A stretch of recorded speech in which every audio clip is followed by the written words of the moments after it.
Subukan, tulungan ninyo akong i-resolve yan dyan. Kasi talaga, kulang na kulang tayo. Honestly, of course, blessed tayo, and then si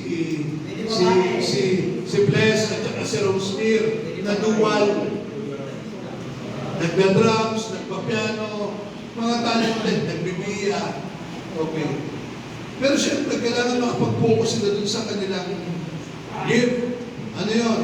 Yung pag-worship ni. O so, sino ngayon? E paano kung biglang nagbakasyon si Angelo? Papuntang phase 3. Ha? Masyado malayo yun. Masyado malayo. Hindi nga, yun nasasabi natin, who will be the next in line natin sa mga musicians natin? So si Ladies ba pwede mag-trade? Pwede.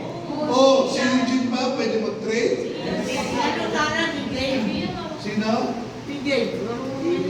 Si O si EJ. Nung kausapin na ninyo. Si Kuya. Si O yun, si EJ. May problema. Kaya mga kanina,